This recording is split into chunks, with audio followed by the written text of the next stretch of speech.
और अब बात कर लेते हैं पेंशन स्कीम की। देश के कई राज्यों में विधानसभा चुनाव होने वाले हैं। उससे पहले मोदी सरकार ने यूनिफाइड पेंशन स्कीम को मंजूरी दे दी है। 2004 के बाद जो सेवा में लोग आए थे उनको एक एश्योर्ड अमाउंट मिलेगा। क्या आप अभी भी माता पिता बनने का सपना देख रहे हैं? अपोलो फर्टिलिटी के साथ अपने माता पिता बनने का सपना पूरा करें। मुफ्त परामर्श के लिए 9953975611 पर कॉल करें।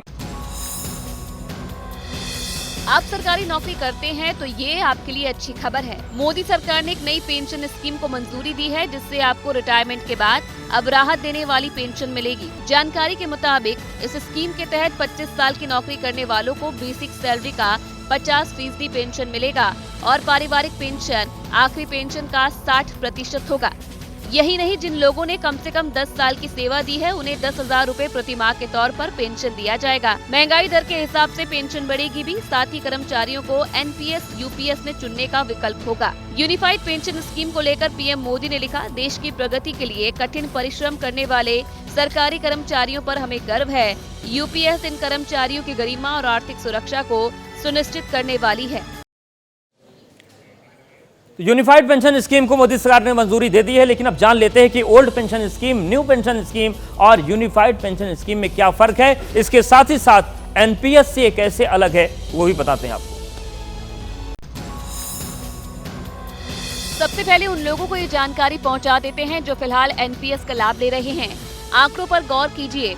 एनपीएस और नई यूनिफाइड पेंशन स्कीम में बुनियादी फर्क क्या क्या है। एनपीएस के तहत कोई भी सरकारी कर्मचारी अपनी बेसिक सैलरी का 10% अंशदान देता है, जबकि सरकार इसमें 14% योगदान देती है। लेकिन यूपीएस में भी कर्मचारी अपनी बेसिक सैलरी का 10% ही अंशदान देगा, लेकिन सरकार 14% के बजाय 18.5% योगदान देगी। यानी यही 4.5% का फायदा होता हुआ दिखाई पड़ रहा है। अब ये देख लेते हैं कि किन किन लोगों को और कब से यूनिफाइड पेंशन स्कीम का फायदा मिलेगा। इस स्कीम का फायदा केंद्र सरकार के 23 लाख कर्मचारियों को होगा और राज्य सरकार इस स्कीम को लागू करती हैं तो 90 लाख और कर्मचारियों को राहत मिलेगी। इस योजना के लागू होने से सरकार को 6,250 करोड़ सालाना का बोझ पड़ेगा और 1 अप्रैल 2025 से ये लागू होगा। यूपी के सीएम योगी आदित्यनाथ ने मोदी सरकार के इस फैसले का स्वागत किया। लोकसभा में नेता विपक्ष और रायबरेली से सांसद राहुल गांधी ने सरकार को ओबीसी आरक्षण और जातीय जनगणना पर घेरा है। प्रयागराज में एक कार्यक्रम में शामिल होने के लिए वो पहुंचे थे और इसी दौरान उन्होंने ये मुद्दे उठाए हैं। ओबीसी आरक्षण और जातीय जनगणना को लेकर उन्होंने सरकार को घेरा है, सरकार पर निशाना साधा है। प्रयागराज में एक कार्यक्रम में शामिल होने के लिए राहुल गांधी पहुंचे थे।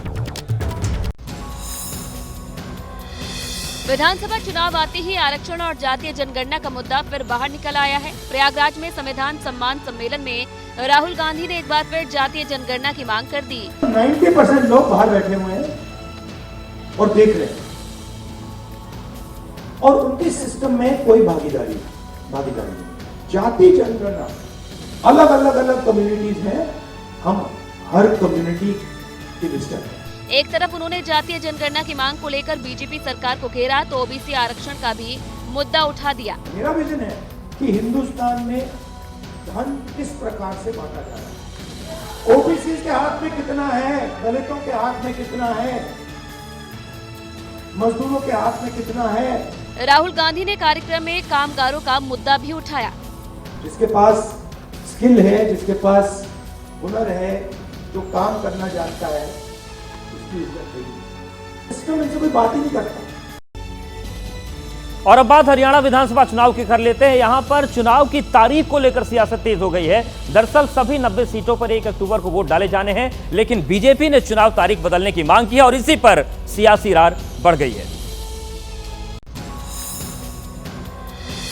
बीजेपी 2 राज्यों जम्मू कश्मीर और हरियाणा के लिए अपने उम्मीदवारों का जल्द ऐलान कर सकती है। उम्मीदवारों को लेकर आज बीजेपी की अहम बैठक होने जा रही है। दिल्ली में प्रधानमंत्री नरेंद्र मोदी की मौजूदगी में बीजेपी की केंद्रीय चुनाव समिति की आज बैठक होगी। ये बैठक जम्मू कश्मीर और हरियाणा चुनाव को लेकर होगी। बैठक दिल्ली में बीजेपी मुख्यालय में शाम 6 बजे होगी, जिसमें हरियाणा और जम्मू कश्मीर के नेता शामिल होंगे। बैठक में दोनों राज्यों के उम्मीदवारों के नाम फाइनल किए जाएंगे। बीजेपी की केंद्रीय चुनाव समिति की इस बैठक में जम्मू कश्मीर के करीब 24 उम्मीदवारों के नाम पर अंतिम मोहर लगाई जा सकती है। जम्मू कश्मीर में 3 चरणों में चुनाव होना है। 18 सितंबर को 24 सीटों पर चुनाव होना है, वहीं 25 सितंबर को 26 सीटों पर दूसरे चरण के लिए वोटिंग होगी। तीसरे चरण का मतदान 1 अक्टूबर को 40 विधानसभा सीटों पर होगा, जबकि हरियाणा में 1 अक्टूबर को ही सभी 90 सीटों पर वोट डाले जाएंगे। जम्मू कश्मीर में बीजेपी का अब तक किसी पार्टी से गठबंधन नहीं हुआ है, ऐसे में वो अकेले ही चुनाव लड़ेगी।